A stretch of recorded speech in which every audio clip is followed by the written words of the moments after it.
Hello YouTube, would just like to do a video here and share my TNA/Impact Wrestling DVD collection. Not the biggest collection in the world. I've parted with some and collected some along the way. I kind of fell out of it for a while, but I got back into it, and I'll show you what I have. First up, Bound for Glory 2015, 2005. The first Bound for Glory. Um, Not a bad show. This Bound for Glory kind of reminds me of the early days of WrestleMania, though, where they would pack on like 12 matches, 15 matches. That was the draw. It was like, this is a huge card. And I don't know, it wasn't a bad show. I was glad to see Rhino get some love here and get his first NWA World title. Monsters Ball was pretty fun with Biss, Rhino, Sabu, and Hardy. Jushin Thunder Liger Joe wasn't bad, and AJ and Daniels, you never go wrong with them. They're always good together. Very basic spine work TNA had back in the day, which is not a bad thing, but I prefer their more current spine work. So that's BFG 2005. Next up, followed up a year later, Bound for Glory 2006. This was in Detroit. And this is one of my personal favorite TNA pay-per-views. Everything was just pretty smooth. Kevin Nash X Division Battle Royal. To be honest, I'm not a huge fan of X Division wrestling. I'm just not a big fan of the acrobatic style, so to speak. I grew up on 80s WWF, big, slow wrestling. Just not my thing, but good athletes. Austin Starr was the winner of that one, if you remember that. Not a bad card. I really enjoyed the 8 Mile Street fight with Rhino and Christian, and AJ and Daniels and LAX. Oh, I love their tag team title feud. Great matches between those two. Never go wrong. This is where LAX won the gold back. That was in the 6 Sides of Steel. And Sting beating Jarrett for the title. Sting's my all-time favorite. I love Stinger. And this was the start of his big Bound for Glory run there. And this set the table even more nicely for the first Angle Joe bout. And yeah, so up next we got the 5-year anniversary show, TNA Slammiversary 2007. I love the King of the Mountain match. It's probably one of my nice spine work. I like the orange on red there. Looks pretty cool. I love the King of the Mountain match. That's my probably one of my favorite gimmick matches ever. The multi-man ladder match, the penalty box. I think it always makes for cool scenarios. And this was also the debut of the TNA World Heavyweight title. They were using the NWA title for years there, and they finally said, okay, it's time for a TNA World title, and it's a beautiful looking belt. I like the cover here with Kurt basking in his glory.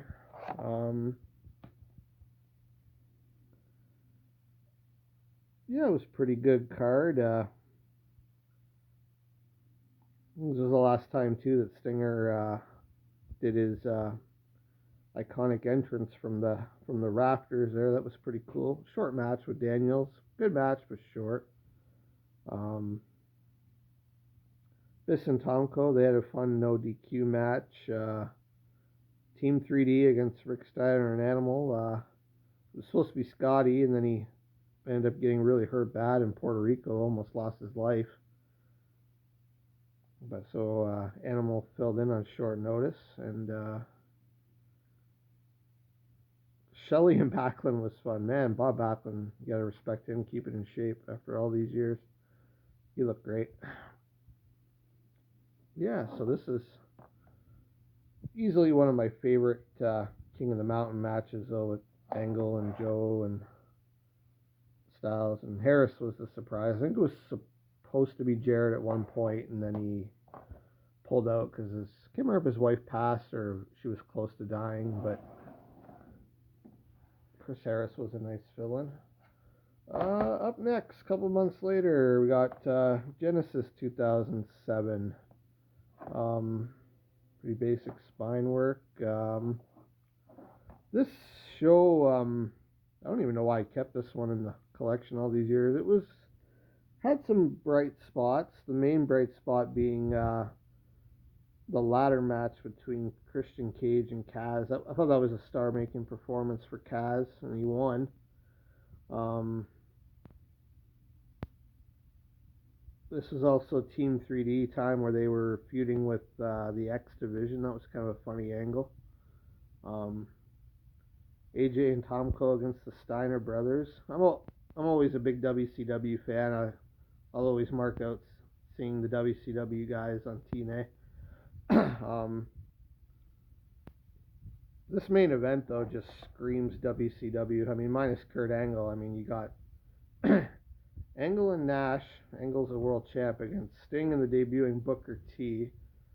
And it's a tag for the title main event where whoever got the pin in the match was going to become the world champion. So like, you didn't want your partner to get the pin, but it was a tag team match. It was just screams WCW stuff. I remember Bash of the Beach 99 or Great American Bash 99, one of them. They had a similar one. It was Sting and Nash against Savage and Sid. It was the same thing, and Savage got the pin on Nash, I believe it was. He won the title in a similar situation. Yeah, not the greatest card here, but a few bright spots in it. Up next, we got Kurt Angle Champion DVD. I think this covered Kurt up to about mid 2008. I see a picture of the Lockdown match with Joe there in 08. Good set, tells a good story. I kind of like how for something different, how they mixed in the storytelling with the matches, where they'll tell you a little bit and then give you a match and then continue the story and then another match. I thought that was kind of cool, kind of a cool little tidbit to the DVD. Up next, we got I think this is the first 4-disc set I ever remember. I don't even remember WWE doing a 4-disc set. This is the Jeff Jarrett King of the Mountain DVD. And this one runs from like 2002 up to Bound for Glory 08 there, yeah, Jarrett and Angle. Good DVD. I like it. I've always been a big Jarrett fan.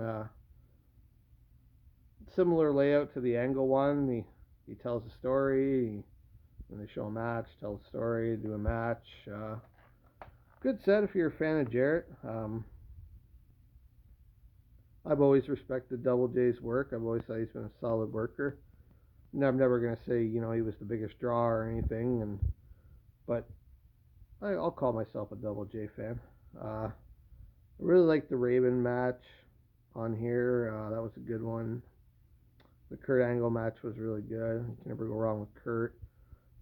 The 2006 King of the Mountain match. That was a fun one too. With Jarrett Cage, Abyss, R-Truth, and Sting. Good set. Yeah, always definitely a keeper. Up next we got the big 10-10-10 Bound for Glory 2010. Basic spine work there, nothing fancy. This show had a really big feel to it.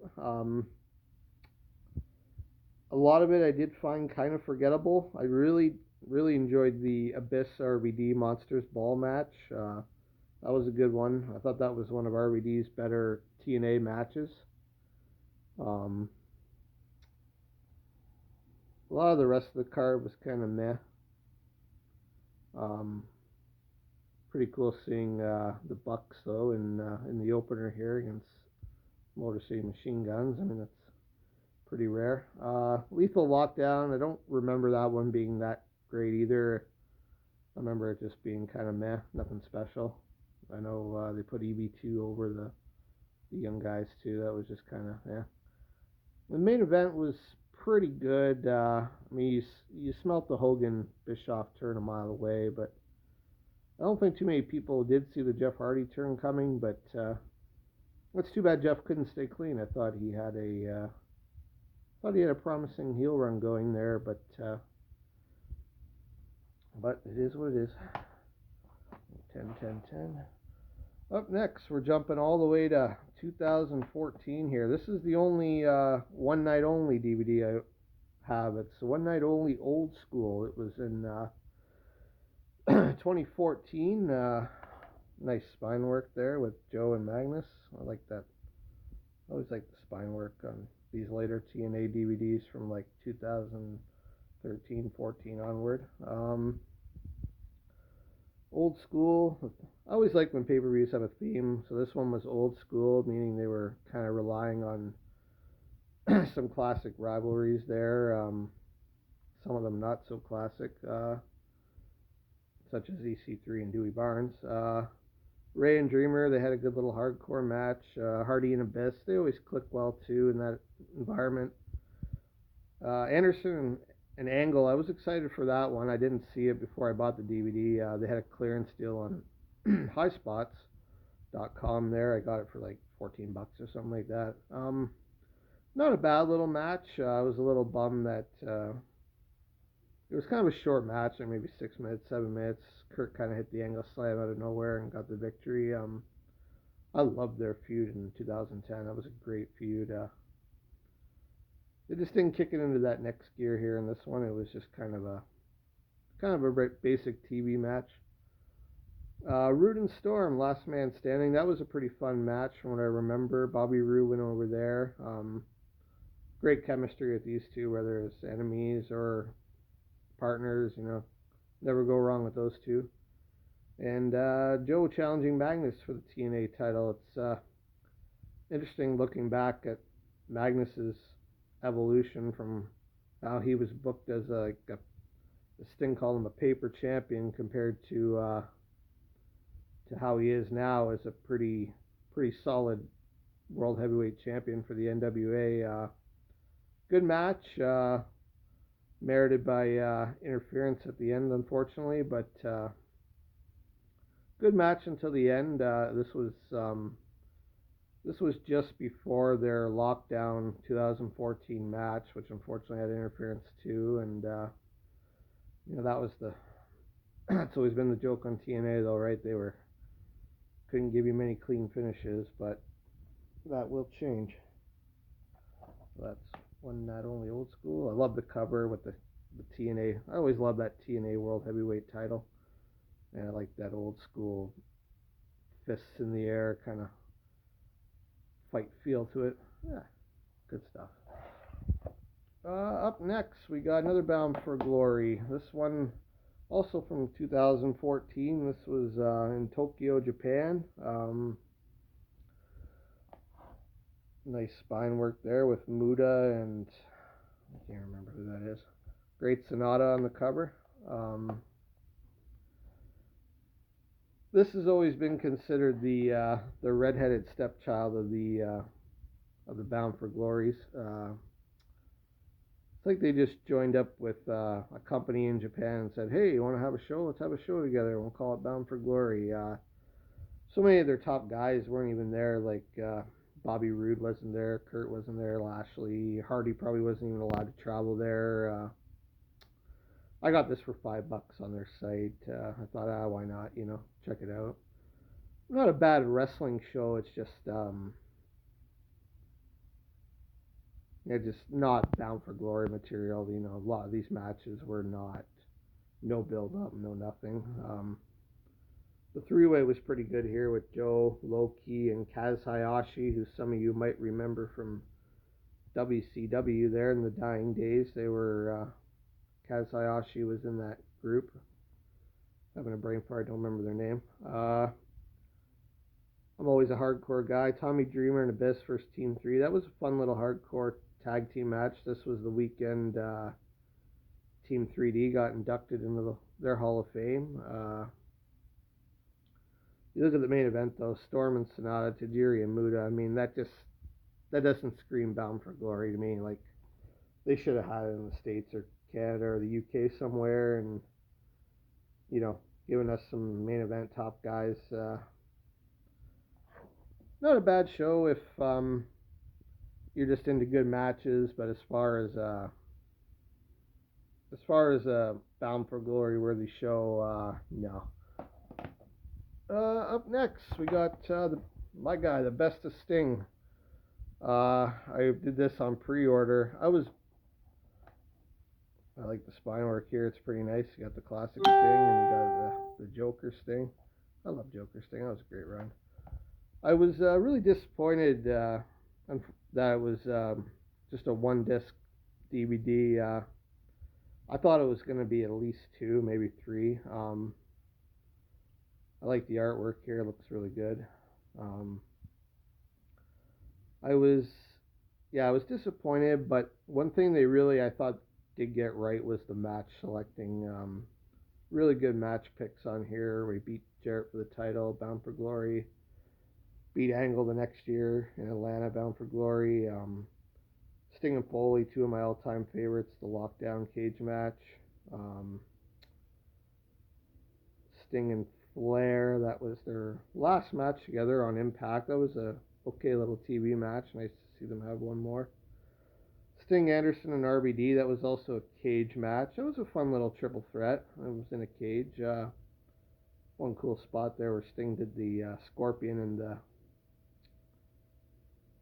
on both of them at the same time. He took a leg each. It was pretty cool. World title match, Sting and Hardy. That's where he came back in 2011, won the title on TV. Sting and Hogan, better match than anybody thought. That was pretty fun. And his Hall of Fame induction. So yeah, even though I was bummed, it was just a disc. As far as match selection goes, man, can't argue that. Great DVD. Up next, the newest DVD to my set. I got a good deal for this, $24 on eBay. Hard to find too. TNA Slammiversary 2015. I was pretty excited for this one because big King of the Mountain fan. I was excited to see Jarrett back, and especially the King of the Mountain match. You see the artwork there, not too bad. Like the artwork on the back here with the black and white and all the pictures. Looks good. 3 matches I really enjoyed on this show. Austin Aries and Davey Richards. That was a best of 5 match. The winner of that got to choose the stipulation on Impact. Storm and Magnus, that was a pretty good, like, old school match. I enjoyed that one. And the King of the Mountain, that was a pretty smartly worked match. Jarrett, even though Jarrett won, he was pretty graceful and taking a lot of pinfalls for the Impact guys in this match. Yeah, I enjoyed the match. It was a pretty smartly worked out King of the Mountain match. The EC3 Tyrus against Lashley Anderson, I was bummed they didn't do the Kurt Angle match with EC3, the world title match on here. They did it the following week on Impact. Too bad. I wanted to kind of own it on DVD. I kind of do now because I burned it on a Kurt Angle disc, but yeah, those are the 3 that you'd like to see from this show. I haven't even opened it yet, still in the plastic, but looking forward to sitting down and rewatching it again. Now we jump to 2017, Bound for Glory. This was in Ottawa, Ontario. I was going to go to this show. Me and my buddy, we couldn't end up making it, but it ended up being a disappointing show. Here's the spine work. Not a fan of this big date on the side where the date's bigger than the Bound for Glory logo, but ended up being a disappointing show. Crowd was red hot too. They wanted to explode, and there was just a lot of disappointment in this show. X Division opener. I mean, those are always fine. Abyss and Grado, very forgettable. Team Impact against Team AAA, six-man tag, very forgettable. EC3 was just standing on the outside, and he comes in at the end, acts like a hero, and wins. And no storyline really, nothing much to it. 5150 Street Fight for the titles, OBE against LAX. This was Sami Callihan's debut. Didn't get much of a reaction. I don't think too many people knew who he was from his short time in NXT. Three-way knockouts. Gail Kim wins the titles. So the fans like that because, hometown Ontario girl there gets the gold. Six Sides of Steel. This one was kind of messy too. Lashley and King Mo against Moose and Stephan Bonner. It was a tag team cage match. Crowd was trying to get into it. They were into Moose. Moose did a nice dive off the cage, but it was just kind of sloppy. There was a lot of laying around in the match. And the world title, Eli Drake and Johnny Impact, that was ruined by interference from Alberto. Alberto came back after his suspension and completely interfered, completely old school TNA finishes with interference. It was just really disappointing. They were having a good match there right up to the end there, and then they ruined it with Alberto, and then the crowd was pretty deflated. So overall, a pretty disappointing Bound for Glory. And I think this was the last show before Callis and Scott D'Amore took over. Thank God. All right, three more here. We got the following pay-per-view after Bound for Glory. We got Redemption. This is where Impact really does get to redemption. They have some new members of the roster. Some people leave. EC3 leaves for NXT.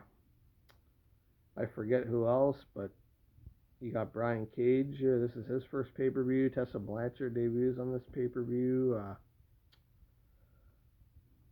This was a good show. I like the artwork here with the two Lucha Brothers and Aries and the Ice Cold Redemption logo. Looks pretty cool.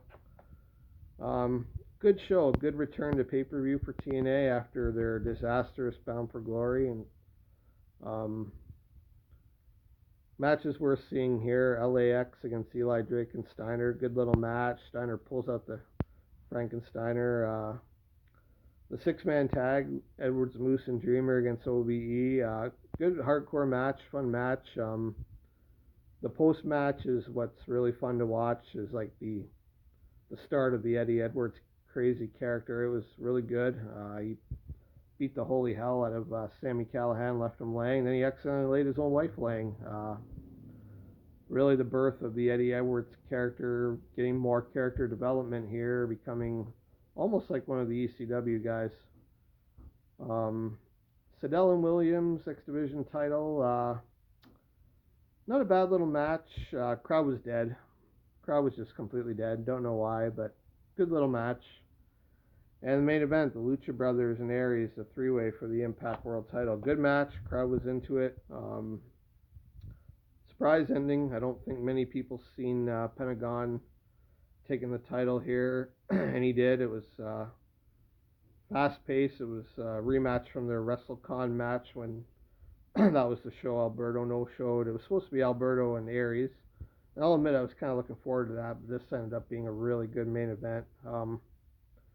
It's really interesting to see these two shows here, Bound for Glory and Redemption, and how much Callis and D'Amore really helped the product here in 2018. And one thing Callis said, he was very big on clean finishes. Like TNA for too many years has had shit finishes, and so here at Redemption they give you a nice clean finish. Pentagon goes over. Good start to the Callis D'Amore regime. Up next, we got one of my absolute favorite TNA or Impact pay-per-views ever. This Slammiversary 2018, this was in my home city of Toronto. I was not there. I don't live in Toronto anymore, but Man, top to bottom, this was just a great show. I would put this up with Bound for Glory '06 as one of my favorite TNA shows ever. Nice little artwork there, Moose and Aries. This was just, yeah, I would say this is one of the best TNA. If you haven't seen this show, Slammiversary 2018, and you're ever on Impact Plus, you should watch this show. This was a great show, just top to bottom. The four-way X Division bout, good. Tessa Blanchard and Ali, good. This was Tessa's debut pay-per-view match. Dreamer and Edwards, pretty good for a Tommy Dreamer match. They kind of did a hardcore passing of the torch there from Tommy to Eddie. Seidel and Cage, great little man, big man match. Brian Cage is just a stud athlete. I enjoy watching him. Sue and Madison Young, Sue Young and Madison Rain. That was kind of just the one slow spot of the night, but yeah, it was short, so it wasn't too offensive. If I remember right, she gets thrown in the coffin. Madison does after that one. And here's where the show gets really hot down the stretch. If you're ever wondering if you could pull off the end of a pay-per-view with three hot matches back to back to back, this is it right here. 5150 Street Fight, the OGs, the original LAX against the LAX, Santana and Ortiz. Great match, balls to the walls for the whole match. That was for the World Tag Team titles. Awesome match, love it. Now the violence gets turned up even more. Mass versus Harris, Sami Callihan versus Pentagon Jr. One of the nastiest blood battles. One of the nastier hardcore matches I've seen definitely on North American soil. Great match. I loved it. Yeah, I won't spoil too much of it. Go out of your way to watch this show. Then the main event, Aries and Moose, just a one-on-one world title match. It really felt like it was Moose's night to win the title, just the build-up, and they were really pushing Moose as Mr. Impact Wrestling, and he came up short. And going back to what I said earlier about the Callis D'Amore era, promising clean finishes, well, boom, there's your clean finish. Aries went over clean as a whistle on Moose, and just a great ending to a great night of action. Definitely one of the best Impact pay-per-views they've ever done, top to bottom.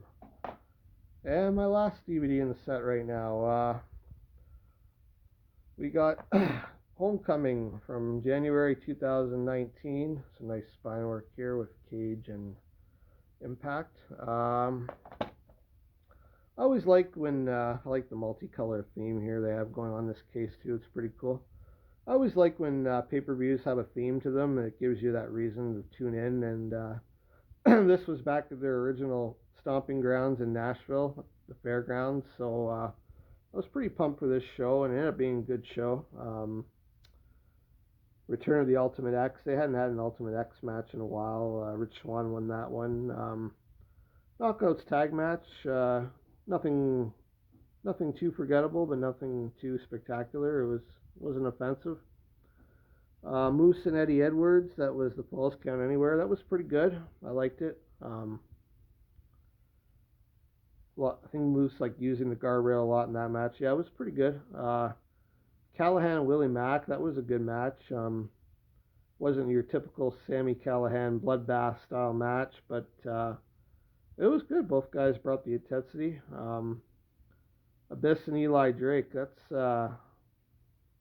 This was Abyss's last show for Impact before he left for his producer job in WWE.